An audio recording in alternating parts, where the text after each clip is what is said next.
Bonjour à tous. Bonjour. Donc bienvenue à cette nouvelle édition de la Fête de la Nature, la 15e plus précisément, donc qui est organisée par le conseil départemental en association avec ses gestionnaires, ses partenaires qui gèrent les différents espaces naturels sensibles de l'île. Donc là on est sur l'espace naturel sensible de Cap-Blanc, qu'on appelle aussi l'ENS des Hauts de la rivière Langevin, qui est gérée par la Fédération départementale de pêche. La randonnée en elle-même, elle est relativement facile. Elle fait 5 km aller-retour. On va faire aux alentours de 200 à 250 mètres de dénivelé positif. Et on va d'abord traverser des parcelles anciennement cultivées, certaines qui sont encore plus ou moins entretenues. Et plus on va progresser dans le sentier, on va rentrer dans un milieu forestier de plus en plus préservé. D'après vous, elle est où l'eau? Voilà, elle est à une dizaine de mètres sous nos pieds.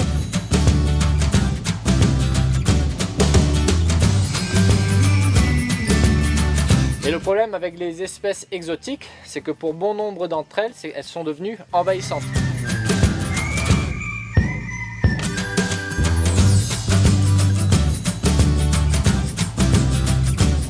Donc là, on est au pied de Grand Coude. On a des vues aériennes, c'est assez impressionnant de voir cette route sur un flanc de falaise.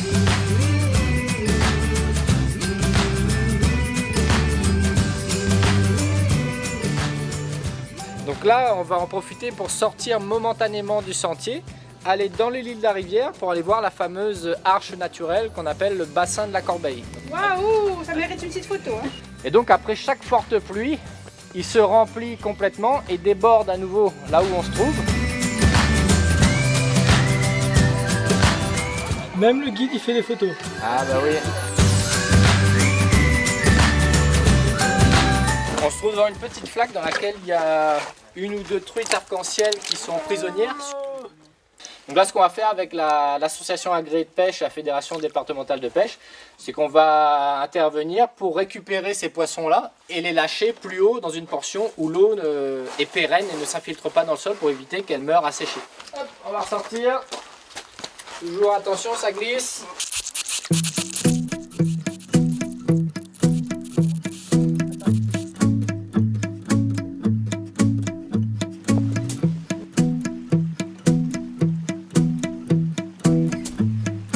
On arrive au point de vue de la cascade, là, c'est juste là, vous avez fait le plus dur. Donc ici, nous trouvons devant notre première parcelle de restauration écologique. Cet arbre-là, l'arbre à Monandroptera. Il faut regarder, lever la tête pour en trouver.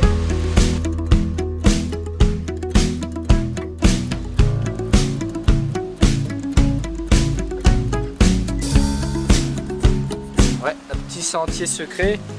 Alors là, vous allez participer à la plantation d'espèces indigènes et endémiques. Donc là, on va mettre en terre, comme tous les autres visiteurs qui sont venus durant la fête de la nature, donc ces sujets d'indigènes. Ici, on a un bois de nef et un bois de sureau et 2 plants de mafate en bois pour que les racines partent mieux dans le sol. Et après, on les plante ensemble. Planter, c'est la vie. Hein. Je pense que c'est un plaisir. Mais voilà. Voir cet arbre grandir, dans 2 ans je reviens.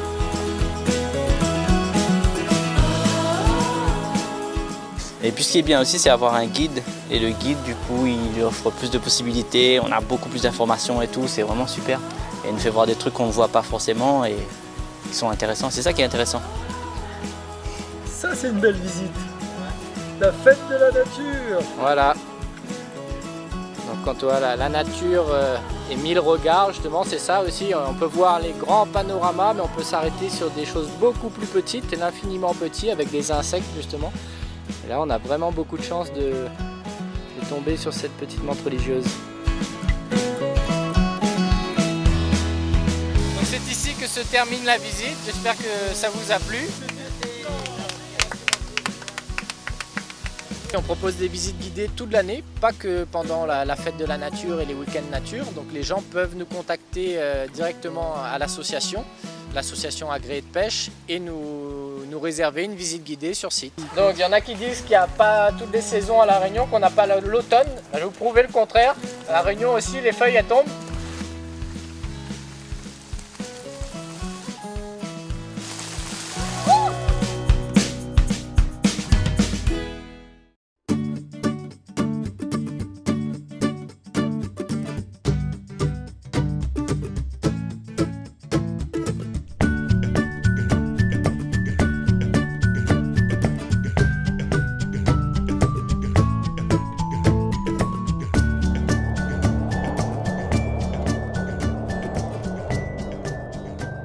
Originaire d'Asie, la marjolaine a été introduite à La Réunion par les engagés indiens. Utilisée lors des cérémonies religieuses et aussi dans la cuisine comme condiment, cette herbe aromatique est reconnaissable par ses feuilles ovales et par ses toutes petites fleurs de couleur rose pâle.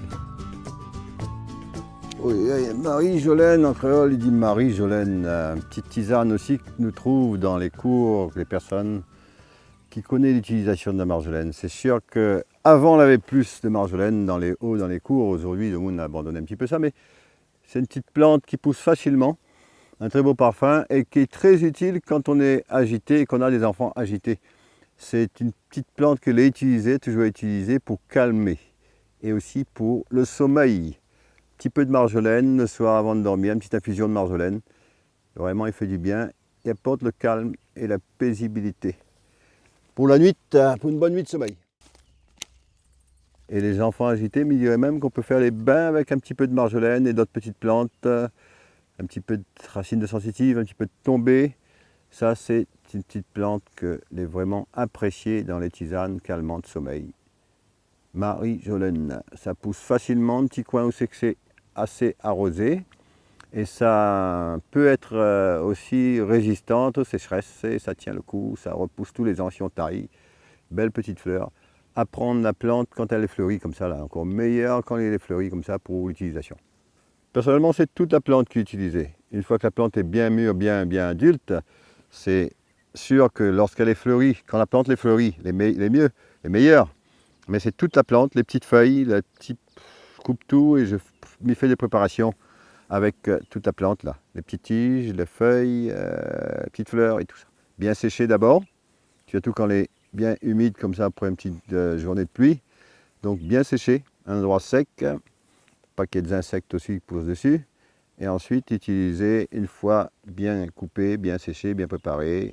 Voilà, la marjolaine. Comme nous voit, la marjolaine il pousse facilement dans les hauts comme dans les bas.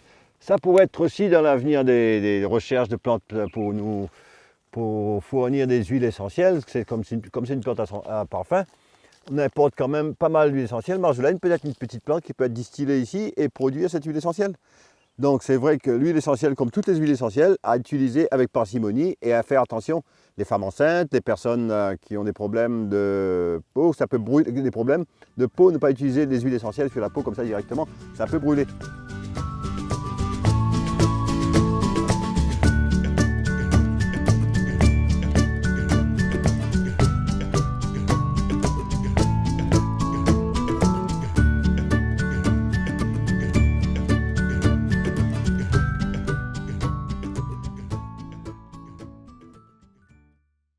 Petite infusion d'ayapana et d'anis, nous allons bien manger là et nous allons boire ça juste après pour bien digérer. Voilà, le petit tisane ayapana et anis bien mélangé là. On peut rajouter un petit peu de marjolaine dedans, il ne fera pas de mal.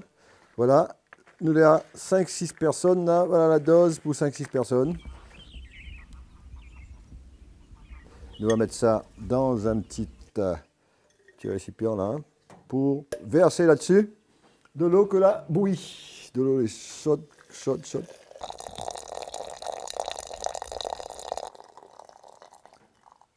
Bonne tasse chacun. On va laisser ça. Voilà. La plante, l'eau commence à changer de couleur là, on voit bien. Et ça commence à être parfumé aussi. On sent la bonne tisane.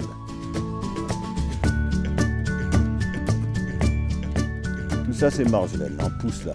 Le petit pot que est posé là pour reprendre des petites boutures après, une petite bouture de marjolaine. Ça, c'est une petite bouture de marjolaine. Vite fait, on fait un petit carreau de marjolaine avec ça. On met ça dans un petit pot. Là, vite fait, on a des plants de marjolaine. Pourquoi pas mettre en pot en terre un petit pied de marjolaine. Là, on fait ça comme ça. Là. Marjolaine n'est pas difficile pour pousser. Voilà, un petit pot de marjolaine, bien arrosé. Ça va partir.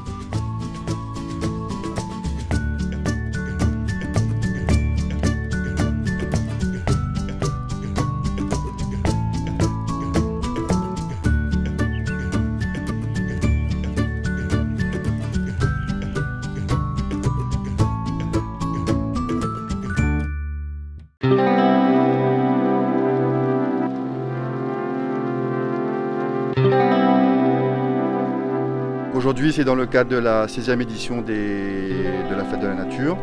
Donc on accueille un public qui vient découvrir en fait, cet espace naturel sensible qui est le domaine fleuri. On y va ?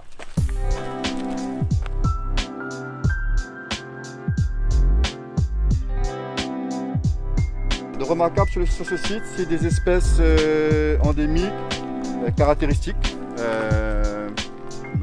Certaines sont protégées. Donc, ici, on peut voir comme espèce classique de ce type de forêt, donc forêt semi-sèche. On peut voir le benjoin, le grand-nade, le petit-nade, le bois d'arnette, le bois d'olive blanc. Donc il y a un cortège fleuristique on va dire assez vaste.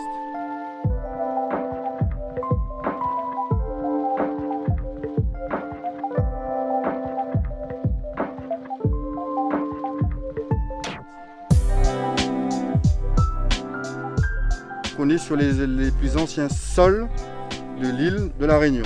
C'est l'altération en fait, de la roche, donc avec le climat, donc la nature du sol, qui a donné un petit peu ces différentes colorations. Donc ici, on est sur des sols, on va dire des andesol et des sols ferralitiques, qui donnent cette légère coloration un petit peu brun pour les andesol, et ferralitique un peu rouge, on va dire couleur fer, couleur rouille, donc ici sur le site. Donc c'est un sol qui a été très lessivé. Découvrir des lieux qu'on ne connaît pas forcément. Voilà, et c'est surtout bien expliqué par des guides qui ont toutes les connaissances scientifiques et environnementales. Donc c'est très intéressant.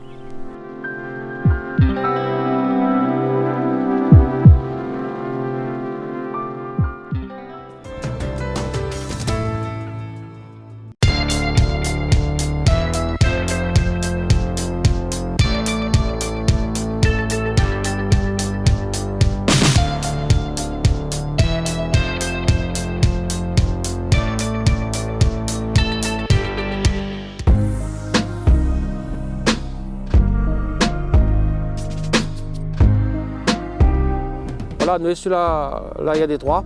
Entre Tampon et Saint-Joseph, il fait environ une trentaine de kilomètres. Une partie entretenue par une autre brigade et une partie par la brigade numéro 3 à Saint-Joseph, où moi m'y travaille. C'est une route dangereuse, sinueuse, particulière. Son relief, sa végétation autour, ses anecdotes, les vestiges autour.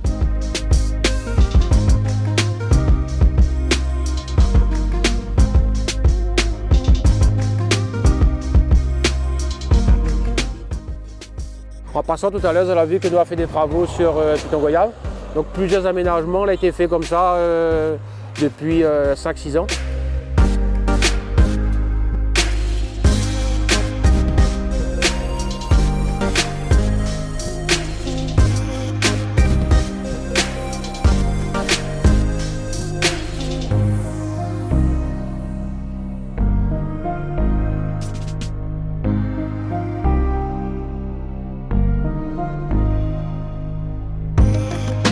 Après c'est vrai quand il pleut, l'air est un peu bizarre, impressionnant même quand la pluie tombe.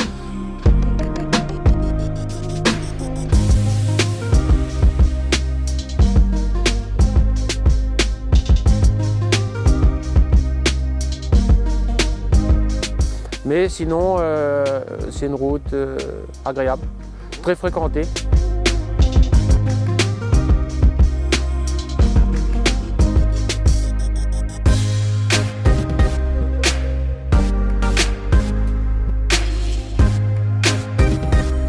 Là, à l'endroit où il est aujourd'hui, là, en 2009, il y a eu un événement particulier.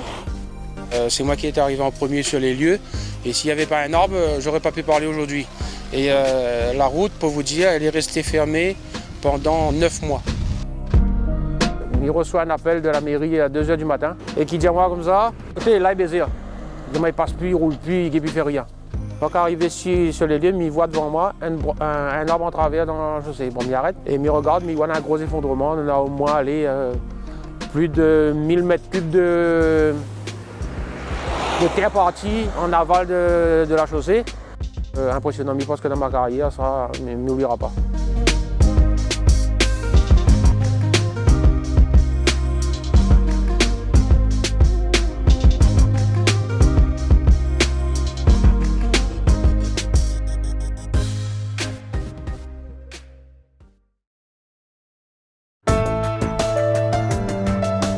Une ambiance cérémoniale dans l'hémicycle du département pour 6 collèges volontaires qui travaillent sur les questions de l'esclavage 173 ans après son abolition. Pendant la présentation du musée de Villèle ou encore des archives départementales, les partenaires de ce projet annuel, les enfants sont concentrés sur les nouvelles informations qui alimentent leur méthode. On a fait un arbre généalogique, on est parti sur des sites, on est parti voir nos familles pour savoir d'où on vient, qui étaient nos arrière-grands-parents, nos ancêtres. C'était très important. Je viens d'Angleterre, de Portugal, de Madagascar. J'ai beaucoup d'origines de plein de pays. Et tes parents, ils connaissaient tout ça? Non, même ils étaient très surpris. Début d'année, donc on a parlé de l'histoire de la Réunion, de l'esclavage. On a visité le musée de Villèle. Donc ça nous a permis de nous sensibiliser et d'apprendre plus de choses sur notre histoire. Depuis 2013, des collèges s'investissent dans cette action départementale qui vise à faire grandir nos jeunes avec leur histoire. Comme le département le fait systématiquement à chaque grand rendez-vous autour de la question de l'esclavage, d'associer les marmailles sur quelle est leur perception aujourd'hui de cette loi, comment ils le vivent au quotidien et comment nous, qui sommes tous héritiers d'une histoire commune, eh bien, nous avons cette perception plurielle de la question de l'esclavage et la notion de crime contre l'humanité. Objectif de cette étape, comprendre l'importance de la loi Taubira qui reconnaît la traite de l'esclavage comme crime contre l'humanité. Pour cela, un historien guide leurs pas ce jour du 10 mai. Je pense que, quel que soit le sujet, à partir du moment où on donne du sens, les élèves s'y impliquent. Et ce que je trouve intéressant là, dans le projet du département, c'est que ça permet de donner du sens à ce que l'on fait dans le cadre de la classe. La musique, qui fait partie de l'histoire, résonne dans l'hémicycle. Prochaine étape pour ces citoyens de demain, le 20 décembre et la restitution de leurs travaux.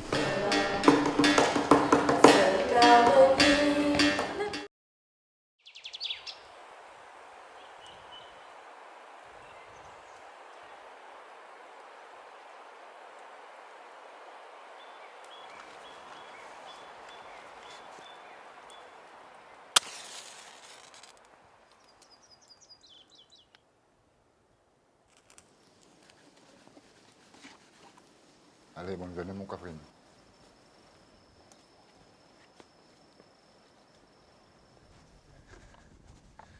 Bonjour. Bonjour.